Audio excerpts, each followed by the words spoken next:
Welcome to this explainer. Today, we're literally deconstructing the anatomy of a millisecond.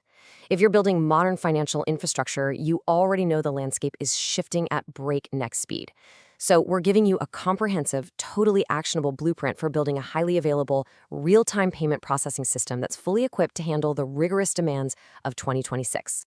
Let's kick things off with a pretty high-stakes scenario we've all probably sweat over at some point. What actually happens when your payment system goes down right in the middle of a massive halftime rush? I mean, sure, a local mom and pop shop might be able to pivot to cash and just wave people through, but an enterprise system going offline, that's a completely different story. You're bleeding millions in lost revenue, and honestly, worse than that, you're shattering customer trust.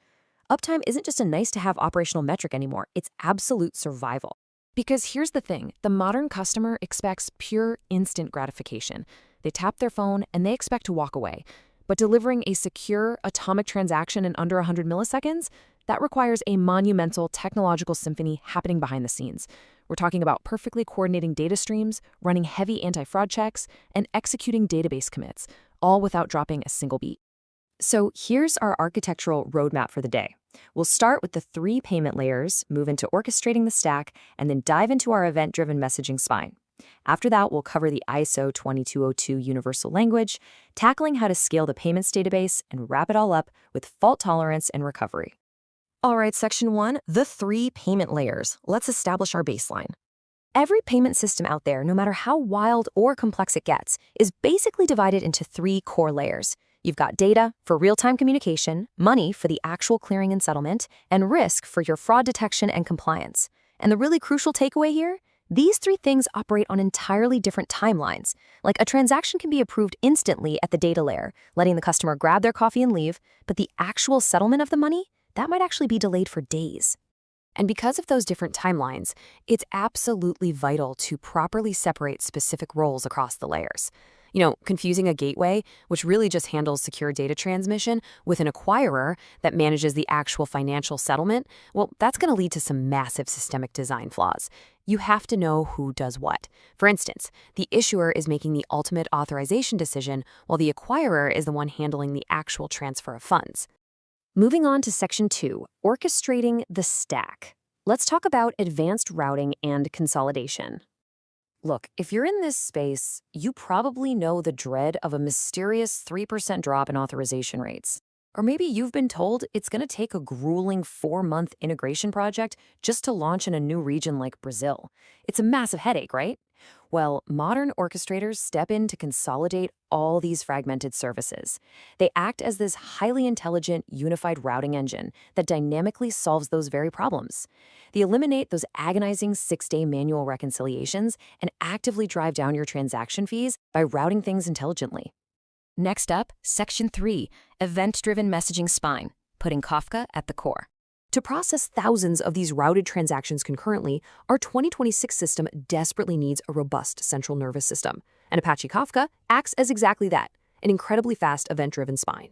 In a modern architecture, we want to loosely couple our microservices. So our payment gateways and ATMs act as producers, right? They're continuously pushing data into a central Kafka transactions topic.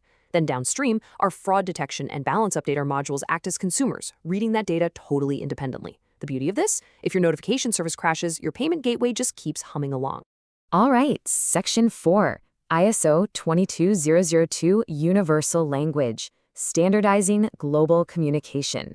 So if Kafka is our internal nervous system, our architecture also needs a universal translator for the outside world. And ISO 2022 provides exactly this kind of common language. Think of it as the critical interoperability layer across all these disparate global banking nodes. It enables incredibly rich data exchanges and fully automated end-to-end processing. Instead of building these custom, super brittle APIs for every single bank, you just leverage one internationally accepted messaging standard to facilitate global instant payment liquidity. But here is the crucial catch. You have to ensure your microservices speak the exact same dialect within this standard. You absolutely must properly differentiate between a PAIN 008, which is a customer credit transfer pushing money out, and a PAIN 013, which is a request for payment essentially pulling funds in. If you get this wrong at the routing level, it doesn't just cause a minor bug, it literally breaks your entire clearing process. Which brings us to Section 5, scaling the payments database. Honestly, this is the hardest challenge of all. We've arrived at the climax of our architecture. At this level, the hardest challenge isn't just achieving raw speed, it's maintaining absolute correctness at an infinite scale.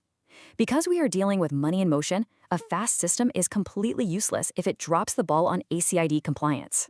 Correctness is totally non-negotiable here. Stale reads from a database replica or conflicting writes that cause a customer to get charged twice, those are completely unacceptable. They don't just throw errors, they destroy your business's reputation and trigger some very painful, immediate compliance audits. So to absolutely prevent those duplicate charges during those inevitable network timeouts, we implement a really strict idempotency mechanism.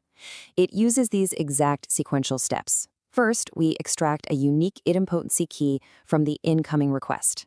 Second, we rapidly query an Elasticsearch cluster to see if we've already processed it. Third, if we find it, we just return the cache success response. Simple. Fourth, only if it's genuinely new do we process and store the results. This guarantees exactly one's processing semantics. And it's amazing to see this highly reliable pipeline in action. The whole thing flows sequentially, starting from virtual ID mapping in the resolver, moving straight into the transaction processor for those atomic debit credit operations. And hey, if anything fails along the way, it kicks right over to the reversal service to safely roll back the transaction. It's just a remarkably clean, perfectly decoupled microservices pipeline. And by leveraging this exact atomic architecture, we achieve massive scale. By using per-account Redis mutex locks, which serialize access so concurrent debits can't cause overdrafts, alongside some highly intelligent database sharding, this system has been benchmarked to sustain an awe-inspiring 22,000 transactions per second. That's real, true, enterprise-grade performance, and we get there without ever sacrificing consistency. Finally, Section 6, Fault Tolerance and Recovery. Surviving the outage. We have to bring all these puzzle pieces together to ensure our system actually survives when the inevitable hardware or network failures occur. Because trust me, they will definitely occur. Legacy single cloud master slave setups simply can't provide the necessary resilience anymore. They usually plateau around 95.2% availability. If you want to survive a massive regional cloud outage and hit that highly coveted 99.5% availability metric, a multi-cloud active-active deployment is practically mandatory for a 2026 system. When you combine that multi-cloud setup with a bounded retry policy, like strictly limiting it to 3 attempts with an exponential backoff starting at 100 milliseconds, and you add in circuit breakers, plus automated scheduler-driven rollback queues, man, the system essentially becomes self-healing. It can gracefully withstand temporary faults and guarantee financial consistency, all without having to wake up a dedicated on-call engineer at 3 in the morning. So we've mapped out a deeply resilient, fault-tolerant gateway that is ready for 2026 today. We've tackled the 100 millisecond challenge. But the critical question you have to ask yourself now is, how are you going to adapt these highly optimized atomic rails for the decentralized and quantum computing future that is right around the corner? Thank you so much for joining me for this explainer, and as always, keep building.